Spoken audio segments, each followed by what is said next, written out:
a nossa regra de fé e prática, é a nossa confissão de fé.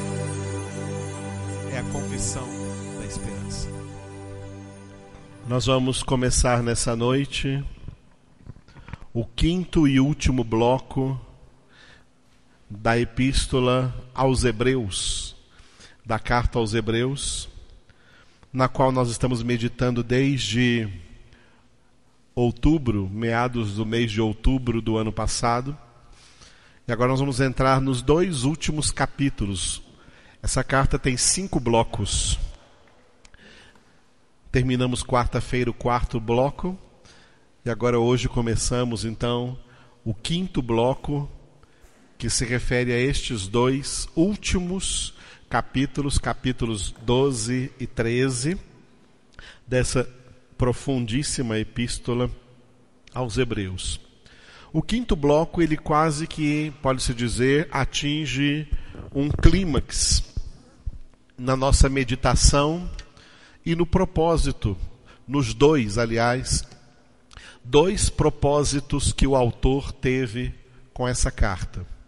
Primeiro propósito dele, nós vimos basicamente na primeira parte dessa epístola.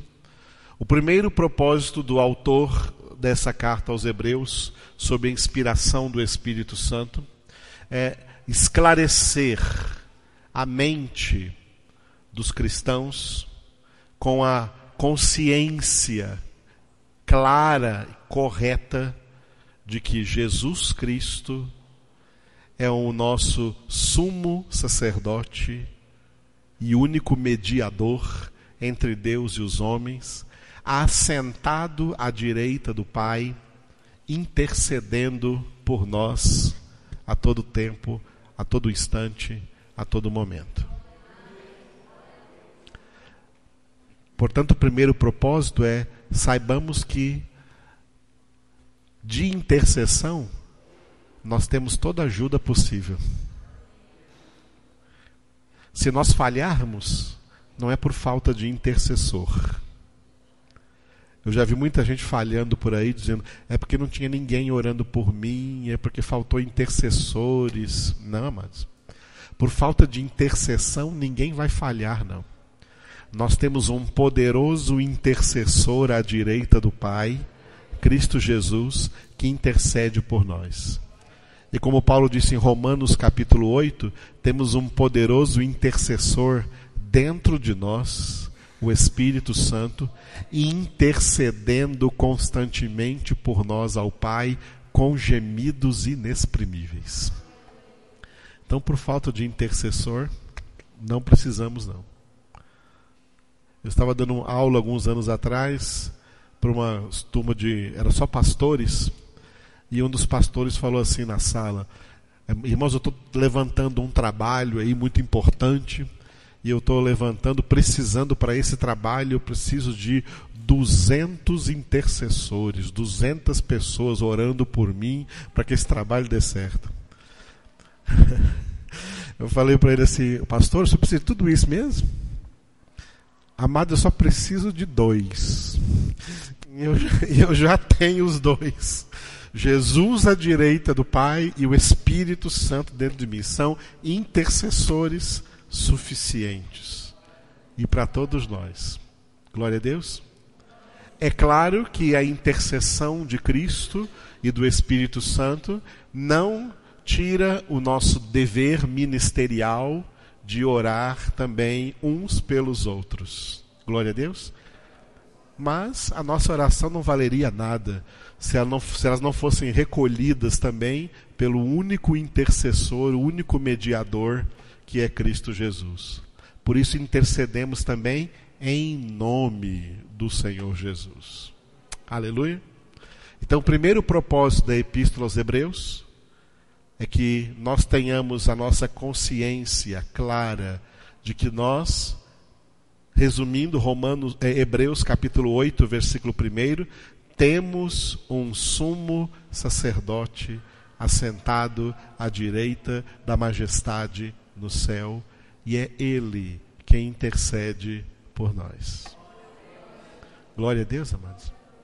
E além de estar assentado na sua humanidade, Jesus como homem está sentado à destra do Pai na Nova Jerusalém, mas Jesus como Deus onipresente está conosco todos os dias até a consumação do século.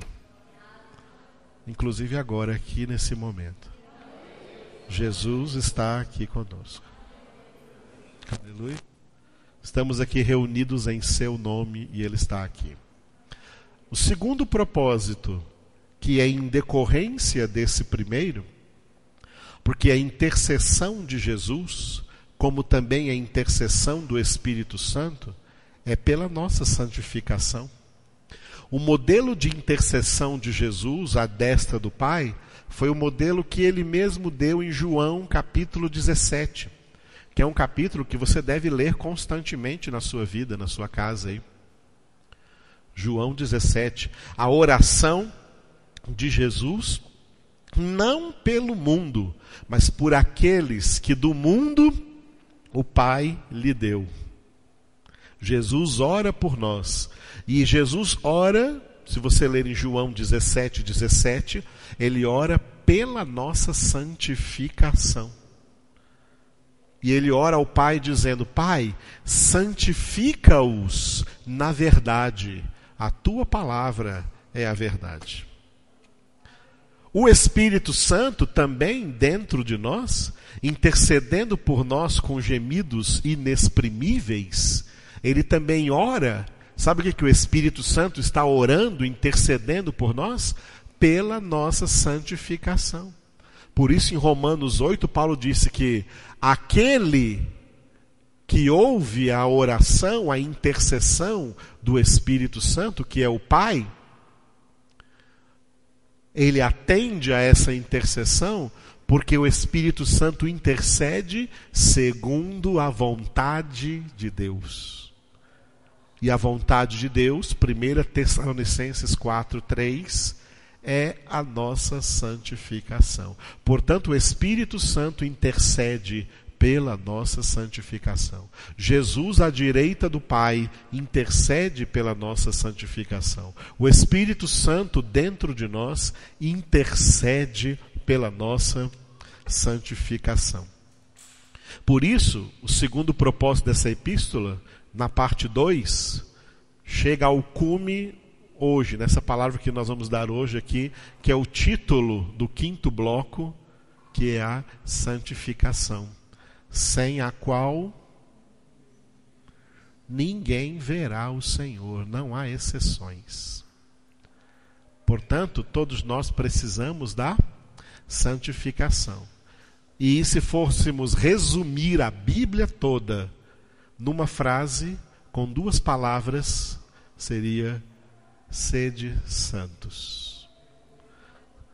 A nossa vocação, quando Paulo diz em Efésios 4:1, para andarmos por modo digno da vocação a qual fomos chamados, a nossa vocação é ser santos. Glória a Deus. Por isso esse quinto bloco, ele não é apenas uma conclusão da epístola aos Hebreus, ele é também o clímax dessa epístola. E especialmente o capítulo 12, o autor, Paulo não, porque muita gente acha que foi Paulo que escreveu, nós não sabemos.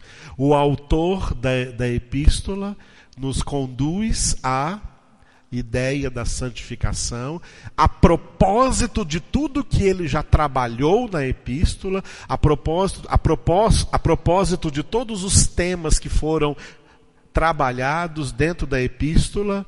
Por causa de tudo isso, por causa de toda essa verdade, então é hora de nos santificarmos.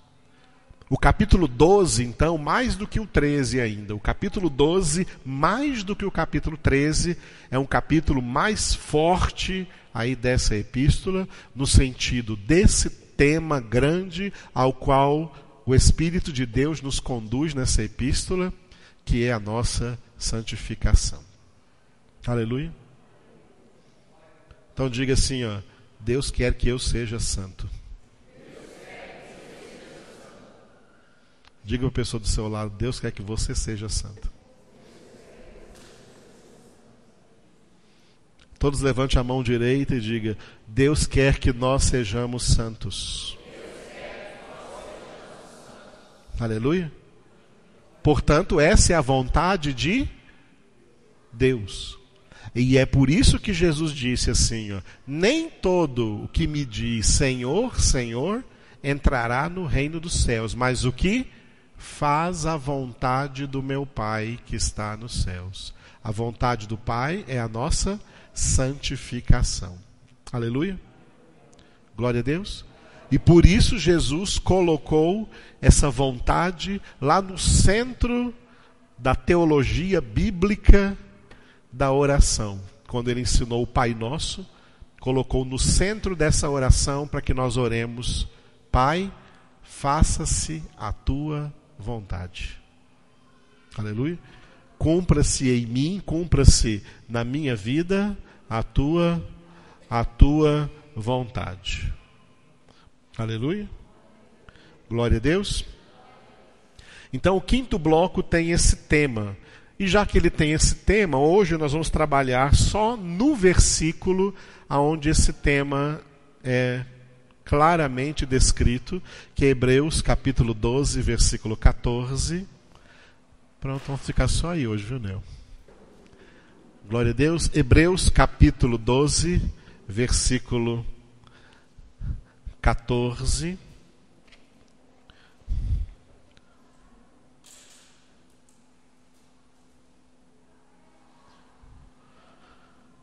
Aleluia. Segui a paz com todos e a santificação, sem a qual ninguém verá o Senhor. Leiam vocês. Segui a paz com todos e a santificação, sem a qual ninguém verá o Senhor. Vamos ouvir somente as mulheres. Segui a paz com todos e a santificação, sem a qual ninguém verá o Senhor. Agora os homens aí. Segui a paz com todos e a santificação, sem a qual ninguém verá o Senhor. A última vez, todos juntos. Segui a paz com todos e a santificação, sem a qual ninguém verá o Senhor. Aleluia. O restante do capítulo 12, esse é o versículo 14 do capítulo. O restante do capítulo 12 é dizendo como essa santificação se procede na nossa vida. Como que Deus opera essa santificação na nossa vida. E claro, com a nossa cooperação. Trabalhando, cooperar é trabalhar junto com. Nós trabalhamos junto com Deus na nossa santificação. Deus não nos santifica sozinho. Ele nos santifica com a nossa cooperação. No entanto, Ele mesmo é quem opera em nós, tanto o querer como efetuar ou realizar segundo a sua boa vontade. Nós vamos ver então, amanhã pela manhã, e também na quarta-feira, porque à noite será o nosso boletim, amanhã pela manhã e na quarta-feira, vários elementos ligados a essa obra da santificação, de como Deus opera e qual deve ser a nossa cooperação com Ele no restante do capítulo. Existem muitos elementos. O autor colocou aqui nesse versículo um elemento muito interessante, que talvez seja um dos mais difíceis para nós na obra da nossa santificação. Por isso que ele começa dizendo nesse versículo assim, ó, segui a paz com todos. O que tem a ver esse seguir a paz com todos com a nossa santificação? Ele diz, segui a paz com todos e a santificação, sem a qual ninguém verá o Senhor. Segui a paz com todos. Com essa frase, o autor traz para dentro do tema da santificação o tema dos relacionamentos interpessoais. O que os relacionamentos interpessoais têm a ver com a nossa santificação? Resposta: tudo. Ninguém se santifica sozinho. A santificação é uma obra pessoal, mas, no entanto, não é uma obra solitária.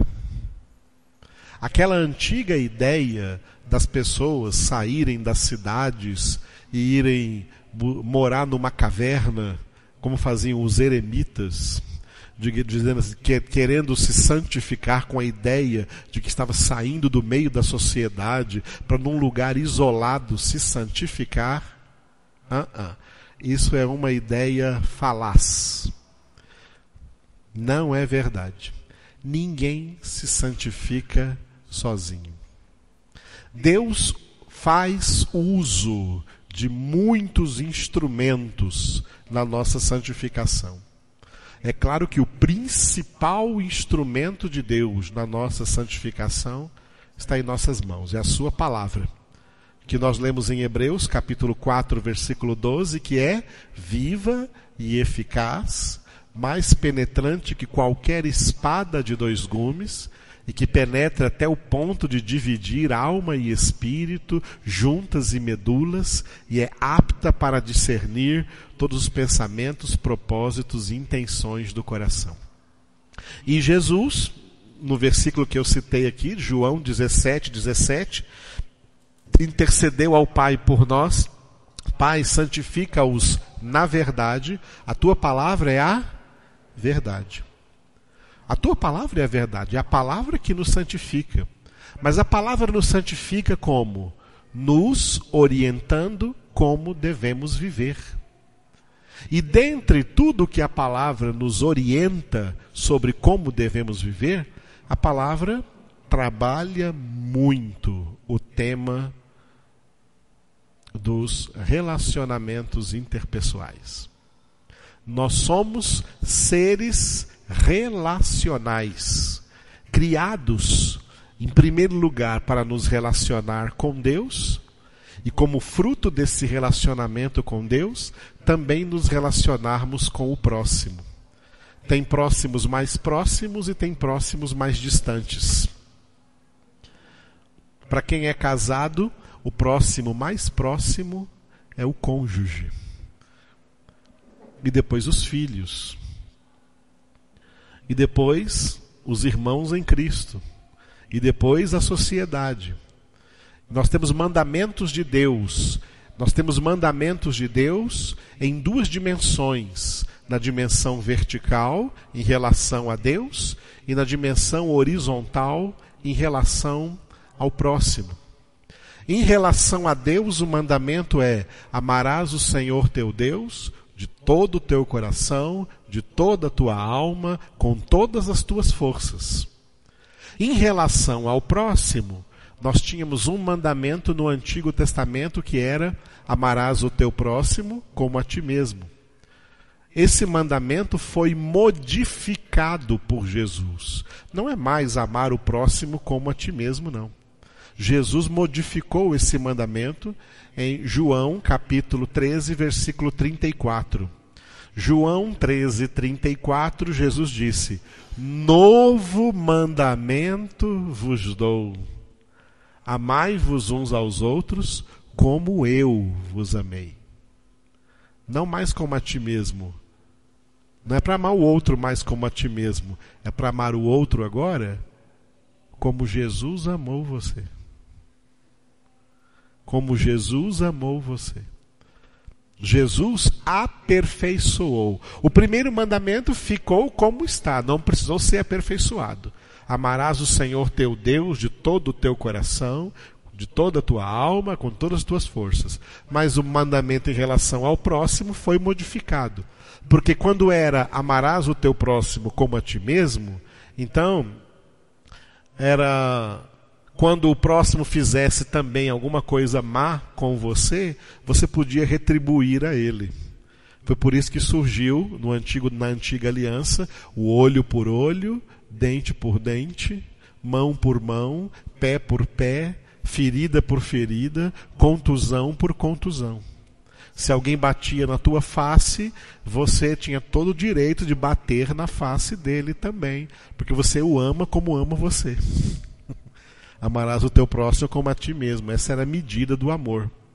Mas na nova aliança, no Novo Testamento, Jesus elevou à máxima potência o segundo mandamento e disse: amai-vos agora uns aos outros como eu amei vocês. A medida de amor agora não é mais como você ama a si mesmo. A medida de amor agora, para você amar o próximo, é como eu amei você. Como eu te amei, assim você deve também amar o seu próximo agora. Por isso que agora, se alguém te bater na face direita, você não vai bater na dele, você vai dar a outra face para ele bater também. Se alguém te obriga a andar 1 milha, vai com ele 2. Se alguém te obriga a tirar a túnica, cede-lhe também a capa. Não resistas às pessoas que vão te fazer algum mal, perdoe-as. Amarás os vossos inimigos, amai os vossos inimigos. Fazei o bem aos que vos odeiam, orai pelos que vos perseguem, abençoai-os e não os amaldiçoeis. Tiago completa essa ideia dizendo: de uma mesma fonte não pode sair água doce e água salgada. De uma mesma boca não pode sair bênção e maldição. Nós não usamos a nossa boca para amaldiçoar ninguém, mas para abençoar todas as pessoas, sejam elas quem forem.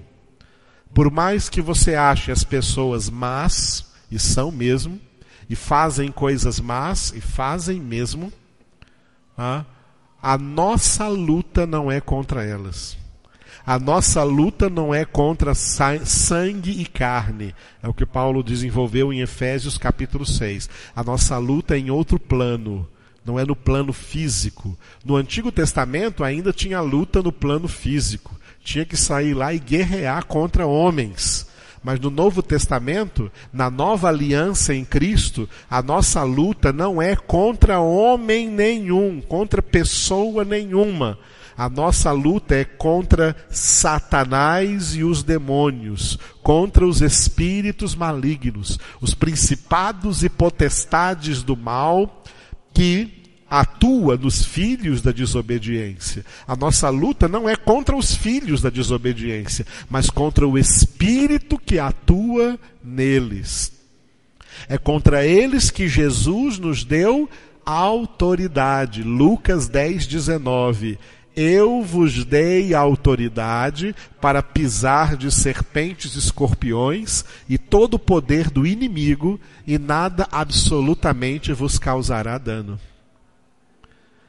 Quando uma cidadezinha de samaritanos lá não quis receber Jesus, João e Tiago chegaram para ele, todos empolgados, querendo usar o poder. Senhor, o Senhor quer que nós peçamos agora que caia fogo dos céus sobre eles? Lembrando de Elias, lá no Monte Carmelo, quando vieram os generais, Homem de Deus, se eu sou homem de Deus, caia fogo do céu agora. Tem gente empolgada querendo acontecer uma coisa com eles por aí. Jesus falou: não sabeis de que espírito sois? Eu não vim aqui para perder as vidas, mas para salvá-las. Então, a nossa luta hoje não é contra carne e sangue. Nós não ficamos orando aí pedindo para Deus mandar fogo sobre ninguém, destruir ninguém.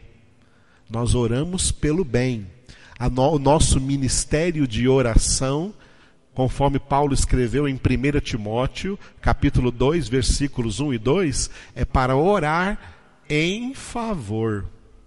Versículo 1, orar em favor de todos os homens. Versículo 2, orar em favor de todos quantos estão investidos de autoridade, para que tenhamos vida tranquila e mansa, com toda piedade e justiça. Não existe no Novo Testamento nenhuma doutrina para se orar contra ninguém. É orar em favor. Orar para que Deus abençoe as pessoas. Orar pedindo bênçãos de Deus, jamais pedindo maldição. Quem ora pedindo maldição é macumbeiro. Não é crente, não é convertido, não é evangélico. Tá? Então, se macumba fosse boa, não começava com má, é uma macumba.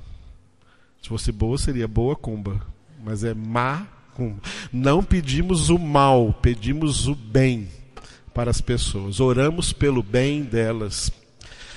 Esse versículo chama a atenção, então, a uma junção aí da santificação, com a ideia de santificação, com a ideia dos relacionamentos interpessoais. Porque esses relacionamentos interpessoais, se você deixar, se você não vigiar, eles corrompem a sua santificação.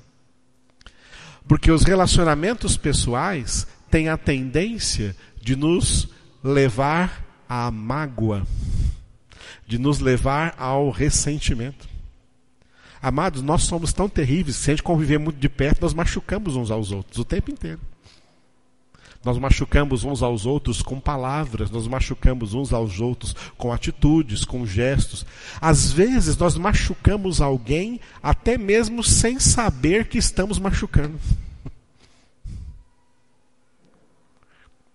É por isso que Jesus ensinou no Evangelho o que eu chamaria de o peso pesado da piedade, o exercício da piedade que nós vimos em 1 Timóteo capítulo 4, o ano passado, quando trabalhamos bastante, e Paulo disse a Timóteo, 1 Timóteo 4, 7, exercita-te pessoalmente na piedade. A piedade, que significa a oração, significa a congregação, a meditação na palavra e tantas outras coisas. Um dos exercícios da piedade é o exercício do perdão. E além de falharmos muito em tantos outros exercícios da piedade, o exercício do perdão é um exercício onde nós mais falhamos.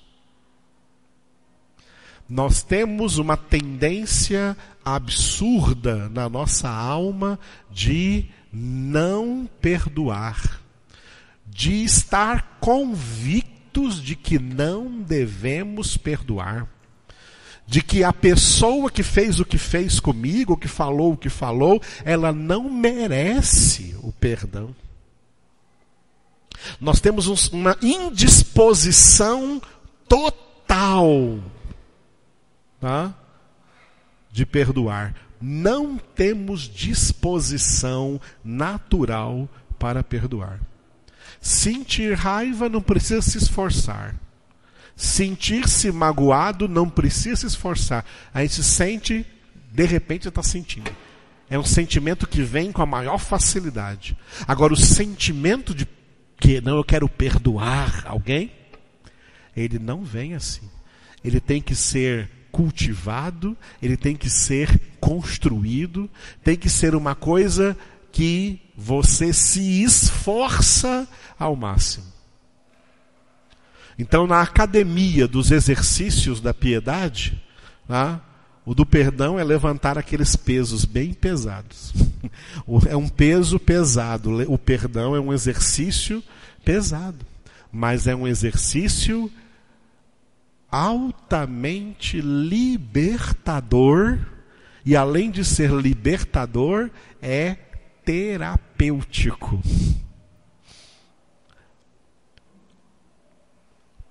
Eu acredito que muita gente morre de enfermidades, doenças que se somatizaram, mas que a origem não era o corpo, era a alma, era o interior repleto de mágoa, de ódio, de desejo de vingança, de desejar o mal para alguém, de não gostar de alguém, de ter uma rixa com alguém, de não suportar a pessoa. Até quando vê na rua, atravessa. Porque não aguento, não suporto nem ver. Antigamente falava assim, não quero ver nem pintado de ouro. Por que as pessoas são desse jeito, amados? Por causa do pecado. E é justamente por causa do pecado que nós precisamos de santificação, sem a qual ninguém verá o Senhor.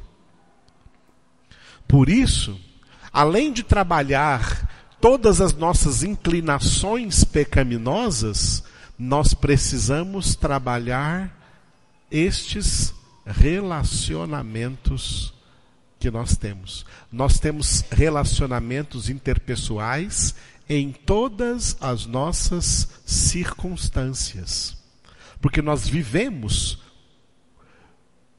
como seres humanos e junto com outros seres humanos. Convivemos com seres humanos mais próximos em nosso lar, em nossa família, em nossa casa, e convivemos com outros seres humanos fora da nossa casa. Convivemos com seres humanos na congregação cristã, e a congregação cristã é repleta de seres humanos imperfeitos. De vez em quando aparece alguém cobrando perfeição aí de uns de outros na igreja. Nenhum de nós é perfeito. Eu não sou perfeito. O apóstolo Paulo disse: eu ainda não sou perfeito, mas uma coisa eu faço, esquecendo das coisas que para trás ficam, eu estou avançando para aquelas que diante de mim estão, eu prossigo para o alvo, para conquistar essa perfeição, essa santidade, pela qual eu também fui conquistado por Cristo Jesus. Nós não cobramos perfeição de ninguém, não podemos ficar por aí cobrando perfeição de ninguém. Nós temos que lutar pela nossa perfeição, lutar pela nossa santificação. E quando somos feridos, machucados, por quem quer que seja, onde quer que seja, em que contexto que seja, o nosso mandamento cristão na palavra é perdoar. Quando Jesus colocou os itens da oração, daquilo que eu falei agora há pouco, da teologia bíblica da oração, esquematizado no que se transformou aí no Pai Nosso. O Pai Nosso não é uma reza para você ficar decorando e rezar como uma reza mágica. O Pai Nosso são elementos constantes da nossa oração. Dentro dessa oração, Jesus colocou vários itens.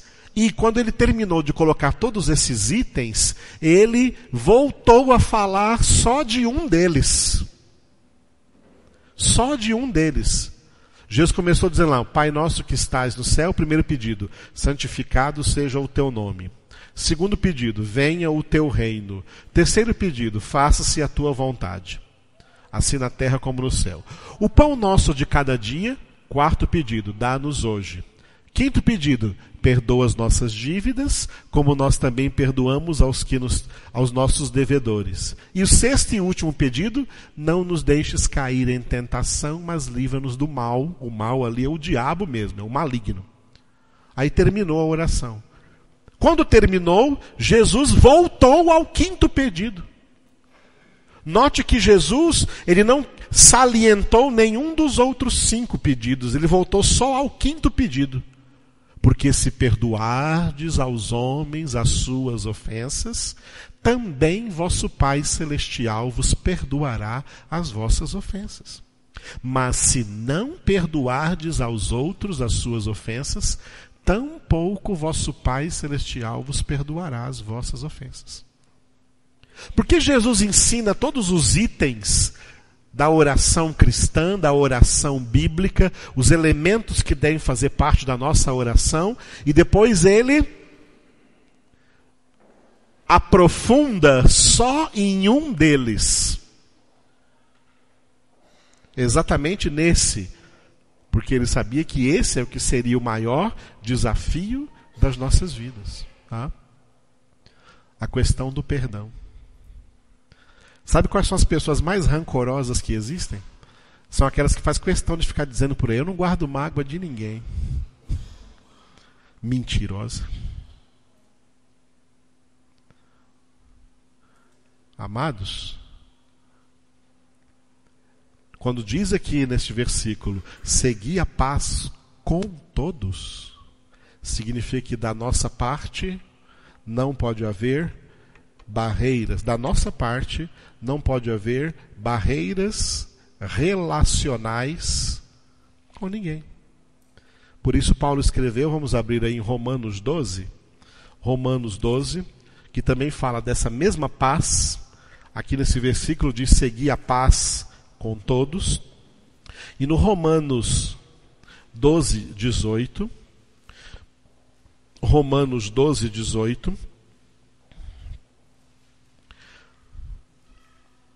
ele diz: se possível, quanto depender de vós, tende paz com todos os homens. Vocês.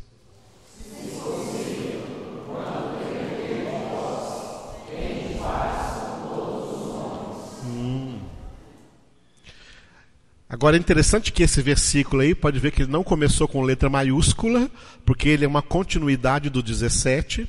Ele não termina com um ponto final, porque ele vai continuar no 19 para frente. Então vamos ver esse contexto? Olha só. O 17 diz assim, ó: não torneis a ninguém mal por mal. Esforçai-vos por fazer o bem perante todos os homens. Leia o 17. Não torneis a ninguém mal por mal. Esforçai-vos por fazer o bem perante todos os homens. Por que Paulo fala esforçai-vos? Porque você não vai fazer o bem espontaneamente. Espontaneamente você queria pagar o mal que você recebeu também com o mal. Espontaneamente, a primeira coisa que vem quando você se sente lesado, machucado, ou sentiu que alguém fez um mal para você, espontaneamente, o que você quer? Revidar. Você quer dar o troco. Aí Paulo fala: esforçai-vos. Esforçai-vos por fazer o bem perante quem? Todos os homens. Todos os homens aqui incluem crentes ou descrentes, familiares ou não familiares, seja quem for, perante todos os homens. Você já percebeu como a gente acha justo? Como a gente acha justo pagar o mal com o mal? Ah, o fulano fez isso, também merece. Amados, o que nós merecíamos? Nós somos merecedores do perdão de Deus? Nós somos merecedores da salvação em Cristo Jesus? Somos merecedores da graça? A graça é imerecida. Somos imerecedores. De que nós somos merecedores? Somos merecedores da mais justa condenação. Eu tenho o costume de dizer o seguinte, quando tem gente por aí falando mal de mim, não importa o que falem, eu digo assim: o que estão falando de mim aí é pouco. Eu sou pior. Eu mereço pior. O meu Senhor não merecia e chamaram a ele de Belzebu. Chamaram a ele de príncipe dos demônios. O que me chamar para mim vai ser pouco. Porque eu mereço o pior. Eu costumo dizer assim: se no inferno tiver um lugar chamado Quintus, é pouco para mim. Eu mereço o pior.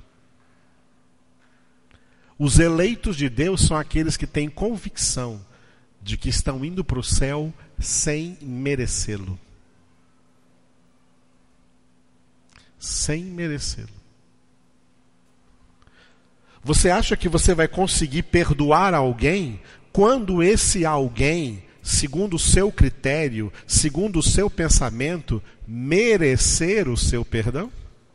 Quando vai acontecer isso? Ah, não, eu vou perdoar, tadinho, porque ele merece ser perdoado. Quando que isso acontece? Diga quando isso acontece.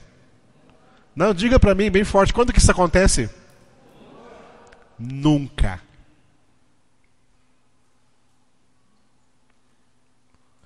nós também não merecíamos.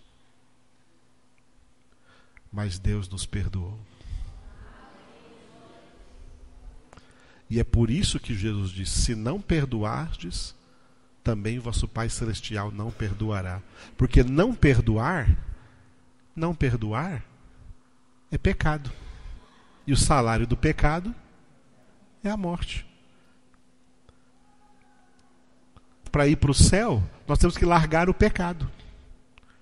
Então, para ir para o céu, nós temos que largar a mágoa, o ódio, o rancor, o ressentimento.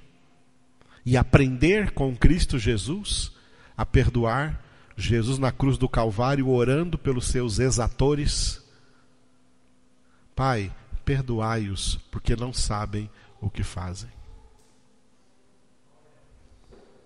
Sabe-se lá quando foi que Estevão converteu-se, mas no capítulo 7 de Atos, ao ser apedrejado, ele intercede pelos seus apedrejadores e diz: Senhor, não lhes imputes este pecado. Não leve em consideração. É como se dissesse assim: se eles estão me apedrejando, mas eu mereço isso, não tem problema não. Perdoa eles.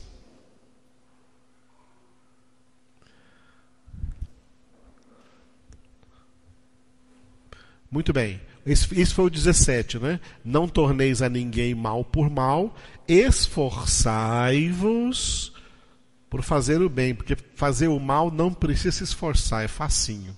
Mas para fazer o bem tem que se esforçar. Esforçai-vos por fazer o bem perante todos os homens. E aí vem um versículo que nós lemos: se possível, quanto depender de vós, tende paz com todos os homens. Esse se possível está ligado ao depender. No que depender de vós. Porque você não pode fazer nada no que depende do outro. Se o outro quer continuar te odiando, você não pode fazer nada em relação a isso. O que depende de você é não ficar odiando, é o amar, é o abençoar. Agora, se ele quiser continuar te odiando, então você não pode fazer nada a esse respeito. Por isso está aqui o se possível. Você, da sua parte, você como cristão, você como discípulo de Cristo, como filho de Deus, você já liberou o perdão e não tem mágoa no seu coração. Não deixou pôr-se o sol sobre a sua ira, não deixou sua ira aparecer, mas você se restaurou diante de Deus para não dar lugar ao diabo e cumprir a palavra do Senhor. A palavra do Senhor é santificação. E os relacionamentos interpessoais fazem parte da nossa santificação. Aí vem o 19, onde ele fala da vingança. Não vos vingueis a vós mesmos, amados, mas dai lugar à ira. Cuidado, essa ira aí é a ira de Deus, tá? Dai lugar à ira de Deus, não a sua ira, não a ira do homem. Dai lugar à ira de Deus. Porque está escrito, ó, Deus falando, a mim me pertence a vingança, eu é que retribuirei, diz o Senhor. Né? Eu é que retribuirei. Dai lugar a ira, não vos vingueis a vós mesmos. O texto dá a ideia de algo espiritual que acontece. Que quando você perdoa a dívida, Deus toma a dívida para ele. Você perdoou, mas Deus vai cobrar do devedor.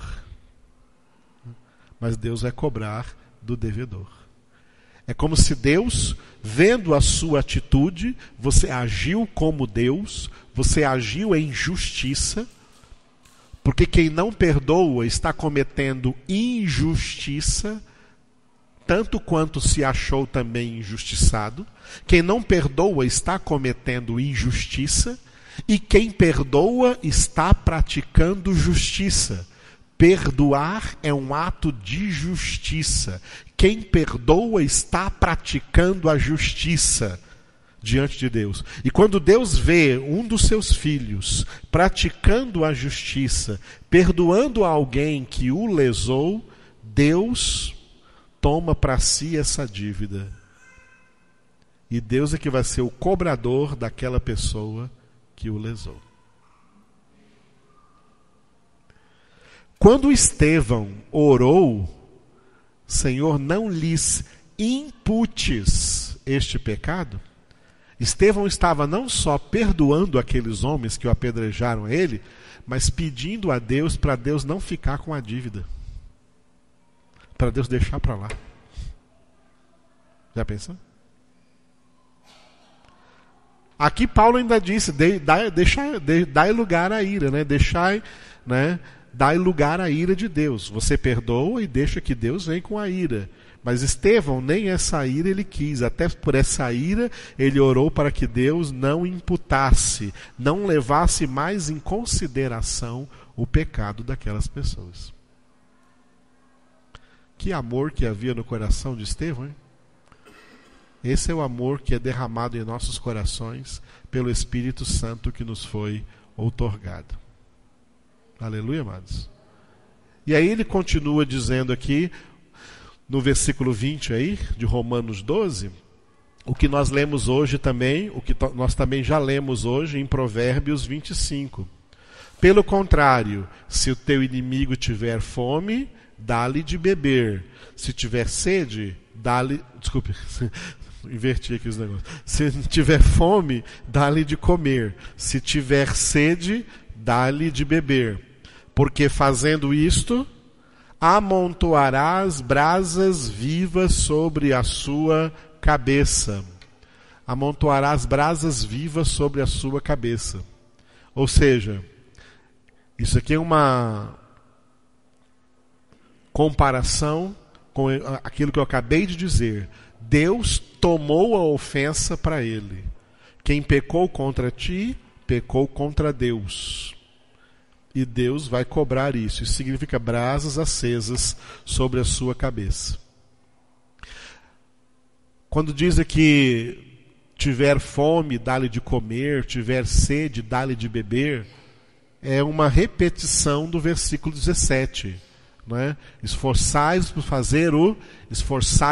fazer o bem perante todos os homens, especialmente sobre aqueles que estão se comportando como se fossem seus inimigos. Mas no que depende de você, você não é inimigo deles. Você ama a eles. Quando fala aqui no 20, se o teu inimigo tiver fome, não é que ele é teu inimigo porque você tem inimizade contra ele. Ele é teu inimigo porque ele tem inimizade contra você. Porque se você tiver inimizade contra ele, então você também é igual a ele ou pior. Você também não é de Deus. Quem é de Deus não constrói inimizades. Quem é de Deus constrói amizade. O amor de Deus nos leva a ser amigáveis e não inimigos de ninguém. Mas se alguém ainda quer ser seu inimigo, faz o bem a ele. Faz o bem a ele. E o maior bem que você faz a ele é perdoá-lo. Perdoe-o. Perdoar é fazer um bem. Fazer um bem tanto para quem você perdoa, mas principalmente para si mesmo. Porque a mágoa, o ódio, o ressentimento marca as pessoas para o resto da vida.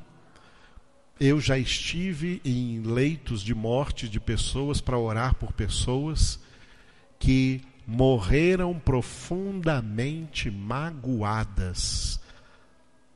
Profundamente magoadas com pessoas que deveria amar, às vezes com pessoas da própria família.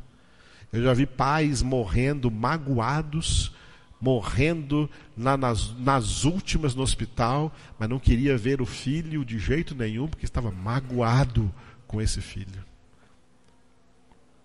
Ou mães do mesmo jeito, com a filha, ou um filho, ou um parente, magoados, magoadíssimos.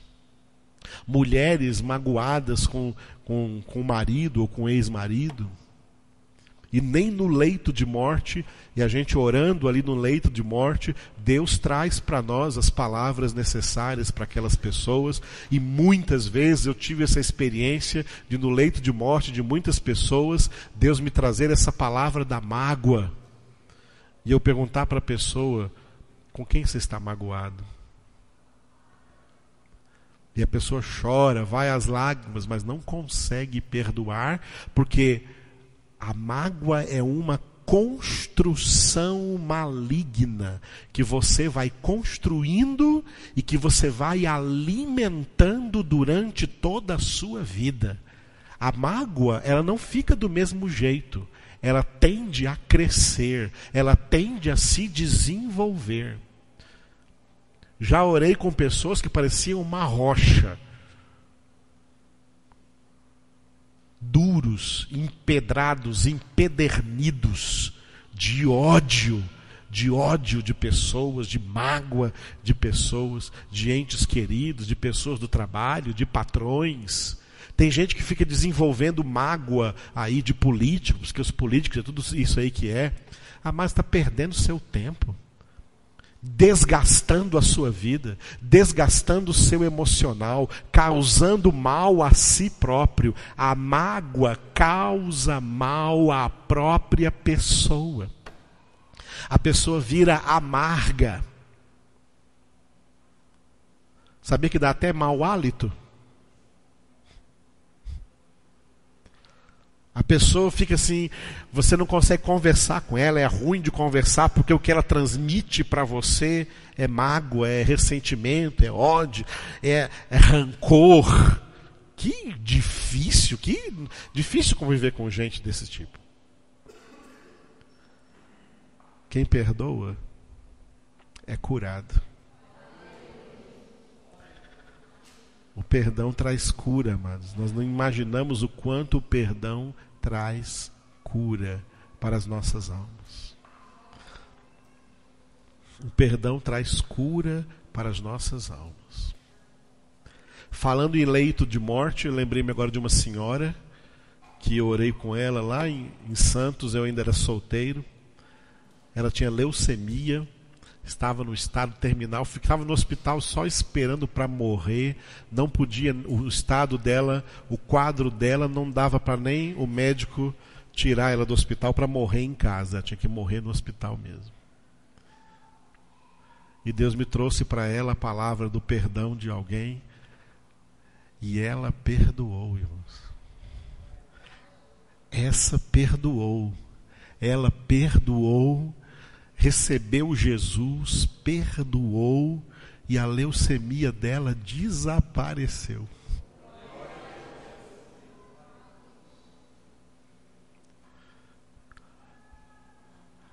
Ela contou que o médico chegou no outro dia. Será que ela já morreu? Ela sentou na cama. Ainda não, doutor. Ué, o que aconteceu com você? Vamos fazer esses exames de novo. Fez os exames todos, e ela estava como se nunca tivesse tido aquela doença. Só por causa do poder do Senhor manifestado ali naquele perdão. O perdão é algo poderoso. A mágoa também é poderosa. A mágoa é poderosa, o ressentimento é poderoso para te destruir, para te matar. O perdão é poderoso para te curar, para te dar saúde, para trazer para você bem-estar espiritual. Eu já perdoei tanta gente que eu encontro na rua prontinho para dar um abraço e a pessoa vira o rosto. Eu falo, mas o que será que essa pessoa tem contra mim? Eu nem lembrava mais. Por quê? Para que ficar guardando? Você guarda lixo na sua casa? Para que ficar guardando lixo? Só vai dar vermes, doença, sujeira, mau cheiro. Mágoa é lixo que você guarda na sua alma. Jogue esse lixo fora. Isso não presta nem para reciclar. Jogue esse lixo fora da sua alma. E eu garanto para você que o poder de Deus se manifesta na sua vida quando você tem um coração perdoador. Porque não adianta você querer fugir, porque você vai conviver com gente até o fim da sua vida. Não adianta fugir daquelas que te magoaram hoje, porque amanhã vai ter outras para te magoar também. E não pense que só você que está sendo magoado, porque você também magoa e machuca pessoas. E quando você reconhece isso, é hora não só de você perdoar, mas de você também pedir perdão para a pessoa e chegar, olha, eu te magoei, eu te peço perdão. Tenha essa humildade. Mas nós achamos tão difícil perdoar, como também achamos difícil pedir perdão para alguém.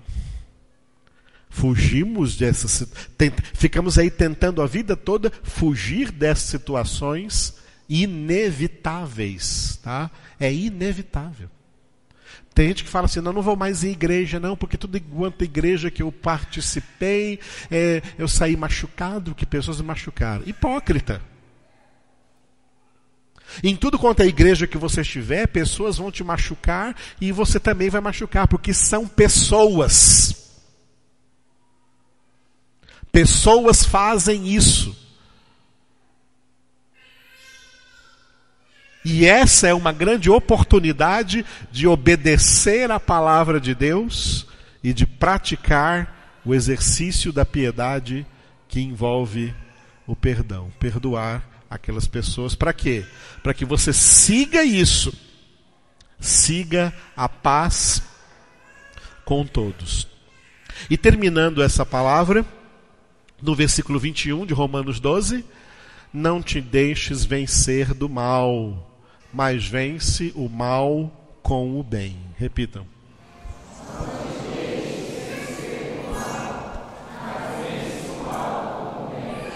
Aleluia. Glória a Deus, amados. Vence o mal com o bem. Não vem com essa de na mesma moeda, nada disso. Vence o mal com o bem. Abençoa.